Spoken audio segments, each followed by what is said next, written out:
Y todo comienza con una mirada.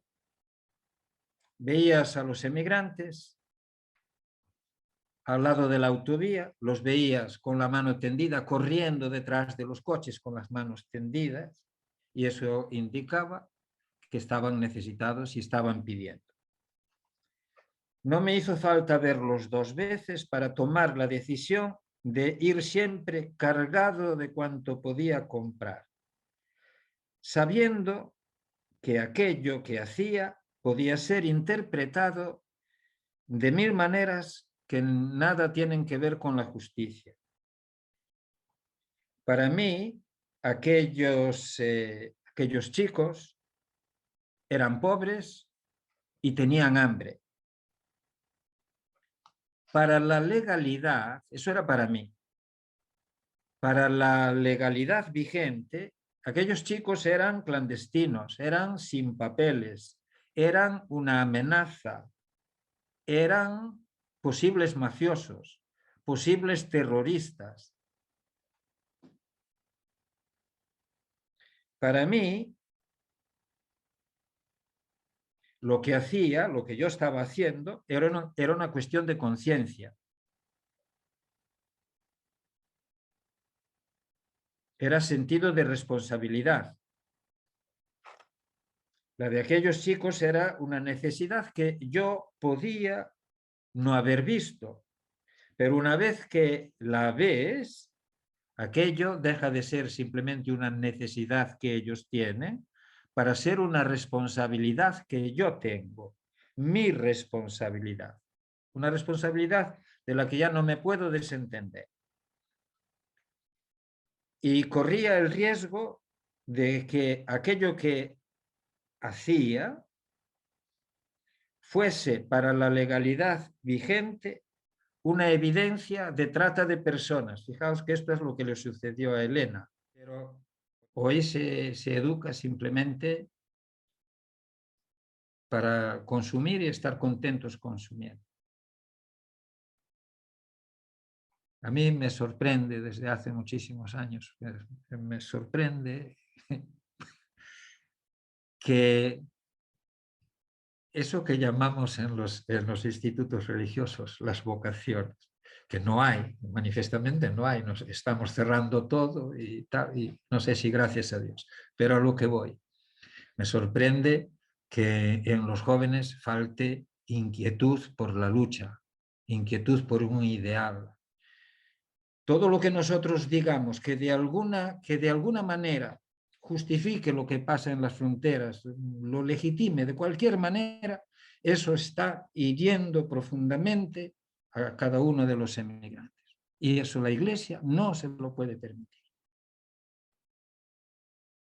Y luego uno se encuentra con una realidad muy dura, yo creo que muy dura, y ya no a nivel de la cúpula de la Iglesia, de mis hermanos obispos, sino en las comunidades eclesiales, donde la mentalidad es con frecuencia mentalidad de rechazo. El tema, sobre todo, de los musulmanes, es un tema que parece que levanta ampollas en la sensibilidad de los cristianos, como si fuesen una amenaza para nosotros, como si fuesen nuestros enemigos, como si fuesen no sé qué. Todo eso en la Iglesia tiene que desaparecer, desaparecer radicalmente. Nosotros solo tenemos hermanos por el mundo adelante. Aunque hubiese hermanos que nos odiasen, aunque los hubiese, que ellos no lo son. Son nuestra propia carne. Es Jesús que clama en la frontera, que levanta la mano, que tiene necesidad, que pide auxilio. Es Jesús, es Jesús.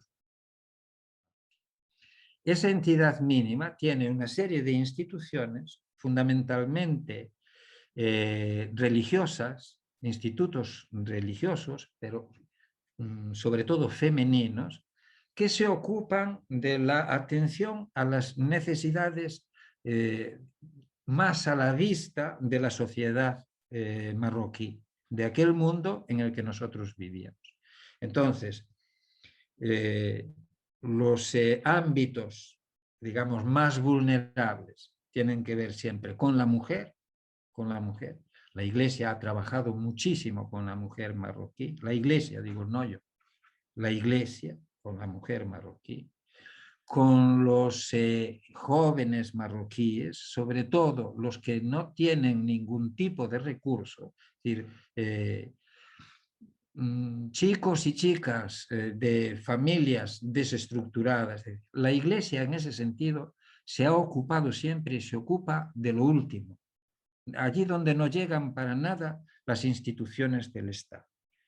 Y en algunos casos incluso es el Estado el que recurre a la Iglesia para hacer frente a los riesgos de determinadas situaciones. Entonces, en Marruecos hay una emigración interior fuerte, interior, es decir, de unos lugares a otros, del campo hacia las ciudades, como sucede en todas partes. Hay una emigración interior fuerte. Luego está la situación de los que se encuentran sin nada y al margen de todo, en la calle, digamos, los chicos y las chicas de la calle, para los que la calle es el hogar, que no hay otro.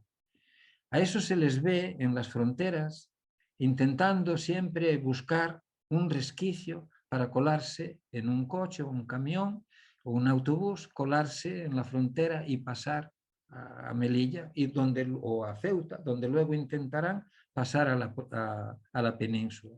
Pero esos nunca han tenido relación con nosotros. ¿Por qué emigran? Por la pobreza, por la situación política. Imaginaos los separatistas del mundo bereber, todo el jaleo que hubo en torno a la capital del Rif, a Lucemas, cuando la policía mató a aquel chico que quería recuperar el pescado que le habían quitado y el chico murió triturado en, en un coche de recogida de la basura.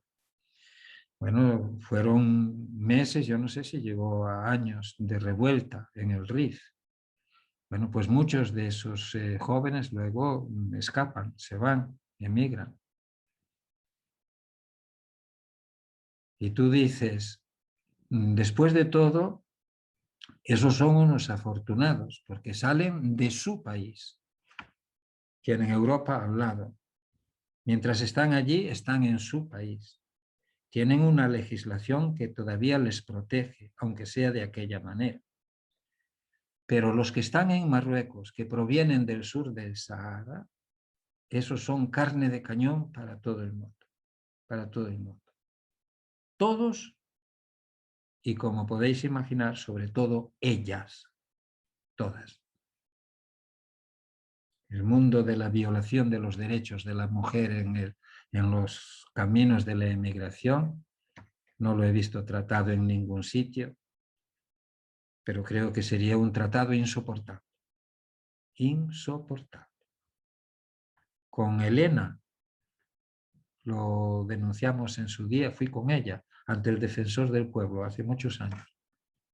Ya no me acuerdo cómo se llamaba el defensor del pueblo, Enrique Mújica creo que.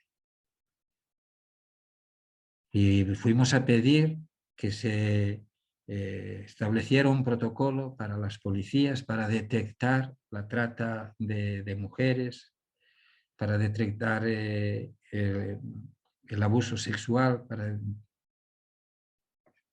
no sé lo que se ha hecho, no sé.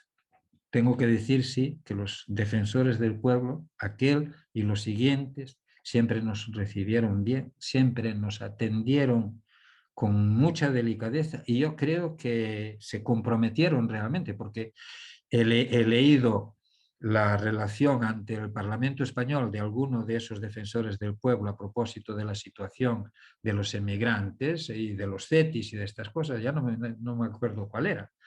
Y era una denuncia hecha como Dios manda.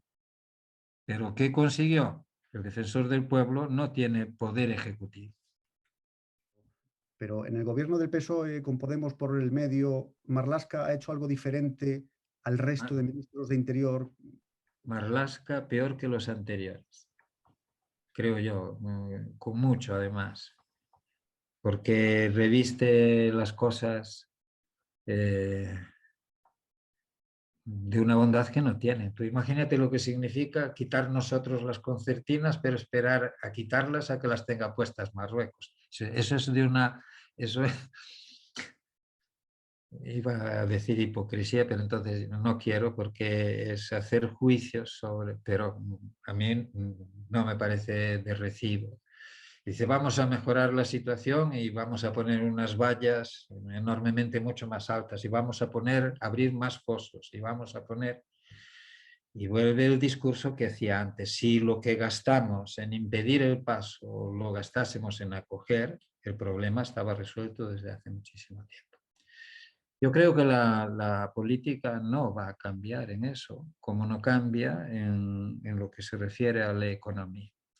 Y somos tan miserables. No importa el color de los partidos, no importa derecha ni izquierda, eso no importa. No llamaremos a un africano a que venga aquí mientras no nos conste con absoluta seguridad de que le vamos a sacar rentabilidad. Es decir, el problema está en que las personas no existen como personas, sino como fuentes de rentabilidad. Entonces, no tienen dignidad, son o no son útiles para nosotros, esa es la cuestión. Si son útiles para mí, vienen porque me conviene a mí, vienen porque yo soy el dueño, vienen porque yo dispongo, si pueden o no pueden pasar. No vienen porque ellos tengan derecho a nada, no vienen porque ellos tengan una dignidad, no vienen por... no. En ese sentido son cosas, es mercancía que nosotros administramos. Y como en este momento esa mercancía es prescindible para nosotros, no nos produce, pensamos que no nos va a producir ningún rédito, entonces vamos a hacer todo lo posible para que se pudra al otro lado de nuestras casas. Y eso es cómo funcionan los gobiernos. Ahora yo no he tenido ocasión de hablar con ninguno de ellos, aunque me escandalicen los comportamientos de todos. Recuerdo cuando era ministro del Interior, Fernández, como Díaz Fernández. No sé por qué motivo pasé la frontera hacia la península e iba en coche, ya no sé si iba camino de Málaga y oigo por la radio, iba escuchando la COPE, oigo que el ministro había ido a rendir homenaje al Cristo de Medinaceli, se ve que se celebraba la fiesta del Cristo de Medinaceli. Y claro, yo cuando oigo en una radio que es de titularidad de la Iglesia, oigo aquello que, imagínense, era noticia, el ministro va a rendir homenaje al Cristo de Medinaceli. Digo yo, Dios mío, pero si este hombre me está llenando de Cristos crucificados la frontera, Cristos de carne y hueso todos los días, ¿qué me pinta en el Cristo de Medinaceli honrando qué? Honra nuestra incoherencia como cristianos frente a las opciones políticas, las opciones sociales, las opciones de vida. Hemos conseguido el milagro absurdo de ser cristianos y no reconocer como hermanos a los emigrantes. Ser cristianos y maltratar a Cristo. Nosotros conseguimos cosas increíbles. El día en que en la sociedad haya una sensibilidad compartida para percibir el dolor de los demás como propio, entonces el problema empezará a tener solución. Yo creo que los círculos de silencio tienen esa finalidad primordial. Es decir, aquí hay personas a las que le duele el sufrimiento de los emigrantes, que lo sienten, y tratan de exponer, dejar en público ese sufrimiento compartido, con la esperanza de que alguien más se asocie.